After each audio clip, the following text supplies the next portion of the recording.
नमस्कार दोस्तों। आज हम एक हाई करंट बैटरी चार्जर के बारे में डिस्कस करेंगे। आजकल मार्केट में आपको पता है 10 एम्पियर 5 एम्पियर का छोटा बैटरी के लिए बहुत सारा वीडियो आप यूट्यूब में दिखेगा। लेकिन आपके पास समझो 200 एम्पियर आवर या 230 एम्पियर आवर बड़ा बैटरी रहेगा, उसको कैसे चार्ज करेगा, उसके लिए क्या आसान तरीके आपको सिखाएंगे। चलो हम सीधा वीडियो पर चलते हैं। चलो इधर एक 12 वोल्ट 10 एम्पियर का ट्रांसफॉर्मर लिया है। उसके साथ एक 25 एम्पियर का एक ब्रिज रेक्टिफायर लिया। आपको पास आप 35 एम्पियर का ब्रिज रेक्टिफायर ले सकते हो। इसके ऊपर आप लिखा हुआ देखेगा 3510 है तो 35 एम्पियर का है। अगर 2510 लिखा है तो 25 एम्पियर का है। 2510 का मतलब है 25 एम्पियर 1000 वोल्ट। हमारे लिए 1000 वोल्ट जरूरत नहीं है। मेरे लिए तो वोल्टेज कम वाला नहीं मिल रहा था, इसलिए मैं 25 एम्पियर का लिया। या अगर गर्म हो रहा है तो आप हीट सिंक पे भी माउंट कर सकते हो, वो आपका मर्जी। मैं अभी दिखाने के लिए मैं एक लकड़ी पे माउंट करके आपको ये दिखा रहा हूँ। ये बड़ा बैटरी आप चलाने के लिए, मतलब अगर आपके पास बड़ा ट्रांसफॉर्मर है तो 20 एम्पियर का ट्रांसफॉर्मर भी आप लगा सकते हो, आपका बैटरी के ऊपर डिपेंड करेगा। मैं इधर 10 एम्पियर का ट्रांसफॉर्मर लिया हुआ है। चलो मैं उसको वो इसका दो टर्मिनल एसी का है, दो डीसी का है। आप उस पर लिखा हुआ दिखेगा प्लस लिखा है, प्लस लिखा तो पॉजिटिव है, उसको ऑपोजिट कोने पे माइनस रहेगा। अदल दो कोने में जो है वो एसी का टर्मिनल है। हम लोग एक छोटा एल क्लाम में एक ही 10 एम्पियर का या 20 एम्पियर का ही फ्यूज माउंट कर दिया। मैंने 10 mm का एक होल लिया, 12 mm का ड्रिल करके ओके फ्यूज माउंट कर लिया। अब ये फ्यूज को हम लोग उस पर लकड़ी पे माउंट कर देते हैं छोटा स्क्रू से। बाद में ये ट्रांसफार्मर का एक पॉइंट फ्यूज पे सोल्डर कर लिया। दूसरा पॉइंट आप ब्रिज पे हम लोग आप सोल्डर भी कर सकते हो, आपका मर्जी। मैं इधर लेग लगा के क्रिम कर रहा हूँ, आपके ऊपर है। अभी मैं क्योंकि मैं इधर बड़ा वायर लिया 4 स्क्वायर mm का। अच्छा, क्योंकि ये बड़ा बैटरी है तो बैटरी में बिल्कुल चार्ज कम है, तो बहुत करंट लेगा, तो वायर बड़ा लगाना बहुत ज़रूरी है। अभी मैं उसका एसी टर्मिनल पे ब्रिज के एक टर्मिनल एसी का मैं क्रिम करके लेग क्रिम करके लगा रहा हूँ। वो जो येलो क्रीम लेग है वो 4 से 6 mm का वायर के लिए काफ़ी है।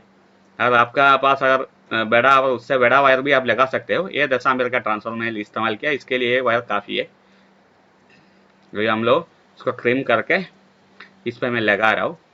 ब्रिज का एसी पॉइंट पे लगाना चाहिए। ब्रिज का कोने का जो दो पॉइंट है एसी है, अदर दो कोने का है वो डीसी का पॉइंट है। मैं एक पॉइंट लगा दिया, दूसरा पॉइंट फ्यूज पे लगाया। अभी फ्यूज से हम लोग आगे इसको वायर करके लेके जाएगा। आपका मतलब इसके लिए कोई भी, अभी आपके पास कितना भी बड़ा बैटरी हो ये चार्ज कर सकता है। फॉर एग्जाम्पल आपके पास 200 एम्पियर का बैटरी है, 200 बैटरी की आए तो आपके पास 20 एम्पियर का ट्रांसफार्मर लगाना पड़ेगा। मतलब 20 एम्पियर के हिसाब से 10 घंटे में पूरा चार्ज हो जाएगा। वो बैटरी के साइज के ऊपर कितना एम्पियर का ट्रांसफार्मर लगाना है आपको डिसाइड करना है। वो अभी मैंने 10 एम्पियर का लगाया है क्योंकि मेरे पास छोटा बैटरी है। आपके पास अगर बड़ा बैटरी है तो भी इसमें और कुछ चेंजेस नहीं है, सिर्फ ट्रांसफार्मर चेंज होगा, बाकी सर्किट सब पैसा का वैसा ही होगा, कोई चेंजेस नहीं है उसमें। आप सिर्फ ट्रांसफार्मर चेंज करो और ब्रिज रखी, फिर आपको अगर 35 का जगह पे 50 का भी लगा सकते हो आप। आपके पास अगर 230 का बड़ा बैटरी है, आपका सब समझो आपके पास कोई गाड़ी या बाइक का कोई बैटरी स्टार्ट नहीं हो रहा है, या आपको 2-3 दिन से आपका बैटरी मतलब गाड़ी बंद पड़ा है, स्टार्ट करना है, तो आपको बैटरी को रात को चार्ज करके ये चार्जर से चार्ज करके दूसरा दिन गाड़ी स्टार्ट कर सकते हैं। ये चार्जर बहुत आसानी से आप बना सकते हैं। ये ट्रांसफार्मर आपके पास कोई बड़ा ट्रांसफार्मर आपको मंगवाना है 10 एम्पियर का या 20 एम्पियर का, क्योंकि 12 वोल्ट एसी से आपको 15 वोल्ट तक डीसी मिल जाएगा। क्योंकि मैं इधर कपासर कुछ नहीं लगा रहा है, कपासर क्योंकि चार्जिंग के लिए कपासर का जरूरत नहीं है, अपने आप वो आ जाएगा। अगर हीट सिंक अगर गर्म हो रहा है ब्रिज रखी पर आप हीट सिंक पे भी माउंट कर सकते हो।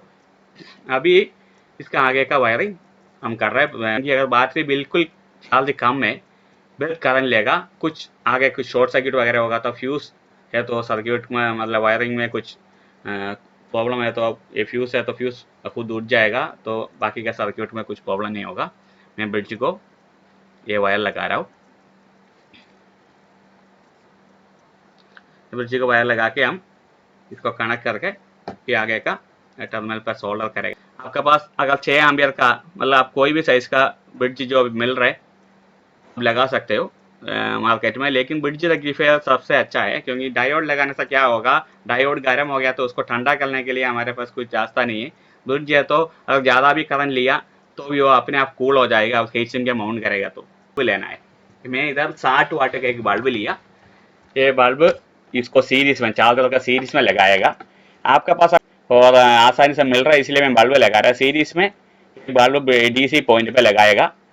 बल्ब सीरीज में इसलिए लगा रहे हैं कि बैटरी चार्जिंग के टाइम पे हेवी करंट, अभी आपका बैटरी अगर बड़ा है तो ऐसा 2 या 3 बल्ब भी पैरेलल लगा सकते हो। आपको पास सिर्फ आपको होल्डर लेना है, 1-2 होल्डर मंगवा के ये बार 1-2 बल्ब पैरेलल लगा के आपका सर्किट चला सकते हैं। आता है ये ब्रिज चेक से कितना डीसी आ रहे हैं, हम लोग लगा के एक बार टेस्ट कर लेते हैं डीसी सही आ रहे हैं कि नहीं। बराबर डीसी आ रहे हैं। हम लोग 12 वोल्ट का बल्ब लगाया। ये गाड़ी का बल्ब है, क्योंकि गाड़ी का बल्ब आसानी से और सस्ता मिल रहा है, इसीलिए मैं ये लिया। रेजिस्टेंस मिलना इतना आसान नहीं है, 100 वाट का सब रेजिस्टेंस अपने को मार्केट में मिलना बहुत मुश्किल है। ये बल्ब के अंदर 2 फिलामेंट है, इसलिए मैं दोनों फिलामेंट को पैरेलल कर लिया। उसका एक कॉमन वायर को मैं आगे लिया। अभी ये बल्ब को ट्रिम करके, आपके पास अगर बड़ा बैटरी है, मतलब 200 एम्पियर आवर या 150 एम्पियर आवर का है, तो आपको 2 बल्ब लगाना पड़ेगा, क्योंकि 50 वाट का 60 वाट का बल्ब में से मैक्सिमम 5 एम्पियर ही जा सकता है। ज़्यादा करंट जाना है तो आपको 10 या बड़ा बैटरी है तो 10 या 15 एम्पियर लगेगा। उसके लिए आपको 1 या 2 बल्ब पैरेलल लगाना पड़ेगा। अभी हम आगे का बैटरी चार्जिंग का टर्मिनल लगाते हैं। इसके लिए मैं 2 एल क्लैंप लिया। एल क्लैंप में ये बैटरी कनेक्ट करने का जो टर्मिनल प्लस और माइनस का टर्मिनल मैं उसमें लगा के टाइट कर रहा हूँ। हर जगह पे मैं 4 स्क्वायर एम का बड़ा वायर लगाया। आपके पास जो वायर मिल रहा है उससे बड़ा भी आप लगा सकते हो, लेकिन जितना बड़ा वायर लगा उतना अच्छा है, क्योंकि वायर कंटिन्यूस चार्जिंग पे गर्म हो सकता है। मैं नेगेटिव का टर्मिनल डायरेक्ट ब्रिज रेक्टिफायर का नेगेटिव पे लगा रहा हूँ। अभी अपना सर्किट ऑलमोस्ट तैयार हो गया। फिलहाल ये टेस्टिंग के लिए मैं सिर्फ एक ही बल्ब लगाया। आपका सर्किट आप देख सकते हो, ब्रिज रेक्टिफायर से आगे 15 एम्पियर का फ्यूज, 1 या 2 या 3 बल्ब भी आप लगा सकते हो। मैं सर्किट में जैसे दिखाया, इसमें सिर्फ एक ही लगाना पड़ेगा। अभी एक्चुअली ये सर्किट डायरेक्ट चार्जिंग के लिए लगा रहे हैं, लेकिन ऑटोमेटिक कट ऑफ सर्किट इसमें आने वाला है। मैं रिले भी साथ में लगाएगा। जब वोल्टेज फुल होगा तो रिले के कॉन्टैक्ट्स के थ्रू ये चार्जिंग कट हो जाएगा। ये 30 एम्पियर का रिले है, क्योंकि 30 एम्पियर का रिले में इसलिए लगा रहा है कि बड़ा बैटरी के लिए। ये रिले सीरीज में बाद में आने वाला है, ये सर्किट में अगले वीडियो में बताऊंगा। फिलहाल मैं इसके पैरेलल में, ये बल्ब के पैरेलल में एक स्विच भी लगा रहा हूँ। स्विच इसलिए लगा रहे हैं कि अगर बैटरी का चार्ज ऑलमोस्ट फुल हो गया तो आगे चार्ज करने के लिए स्विच ऑन कर लेंगे, ताकि ये चार्जिंग जल्दी हो जाए।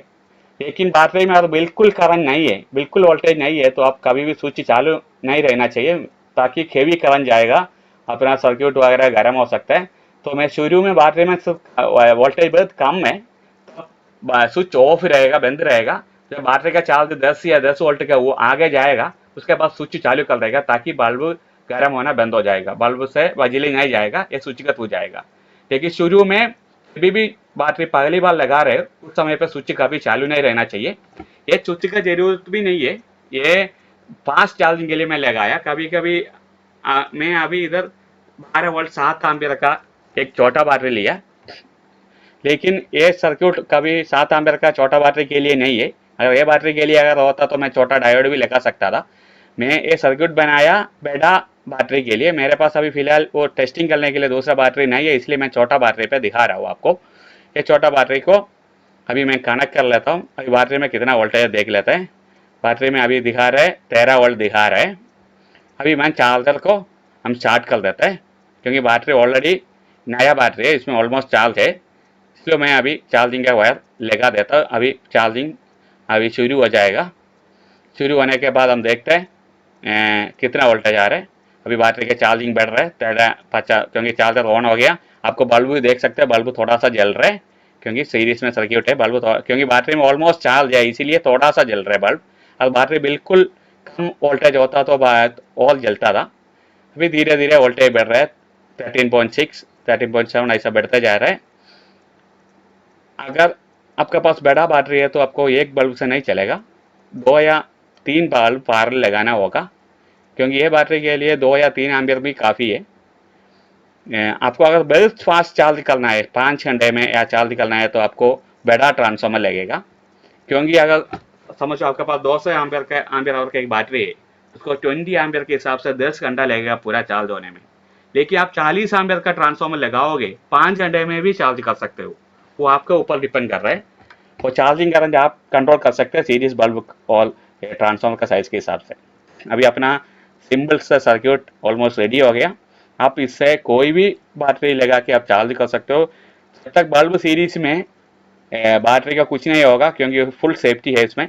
मैं आपको दिखाने के लिए एक छोटा लकड़ी पे सब लगा के डेमोन्स्ट्रेशन बनाया, लेकिन आप एक छोटा बॉक्स के अंदर इसको सब ड्रिल करके लगा सकते हो, ताकि आप अच्छे से उसके अंदर बैठ सकेगा, बिठाने में इस आसान होगा। लेकिन आपको दिखाने के लिए ये बहुत आसान तरीका है, इसलिए मैं, अगर आपका बड़ा बैटरी है तो आपका टर्मिनल ऐसा नहीं चाहिए, बड़ा क्लिप आप लगाना चाहिए। मेरे पास अभी छोटा बैटरी है, इसलिए मैं ऐसा क्लिप नहीं लगाया, छोटा सा लेग लगा। ये उसका सर्किट हम जो वीडियो में दिखा रहे हैं वैसा है, ब्रिज रेक्टिफायर से सीधा 3 बल्ब में इधर दिखाया। बैटरी अगर बड़ा है तो 3 बल्ब पैरेलल लगाना है, क्योंकि हर बल्ब से 5-5 एम्पियर, मतलब 3 बल्ब है तो 15 एम्पियर तक ले सकते हैं। अब 150 एम्पियर का बैटरी है, 10 घंटे में चार्ज हो जाएगा। अब 200 एम्पियर का बैटरी है तो 4 बल्ब भी अब लगा सकते हैं। बल्ब इसलिए लगा रहे हैं, बल्ब बहुत सस्ता है, रजिस्टर मिलना बहुत आसान नहीं है, क्योंकि 0.47 ओम 100 वाट का सब रजिस्टर चाहिए, वैसा रजिस्टर तो मिलते नहीं है आजकल मार्केट में। इसलिए मैं ये सर्किट आप बना के देखिए। इसमें ऑटोमेटिक कट ऑफ नहीं है, इसलिए आपको वोल्टेज देख के थोड़ा टाइम के बाद अपने आप बंद करना पड़ेगा सर्किट, क्योंकि अपने आप सर्किट बंद नहीं होगा, क्योंकि ऑटोमेटिक कट ऑफ नहीं है इसमें। ये आप खुद बना के देखिए। अगर वीडियो आपको पसंद आया तो लाइक कीजिए।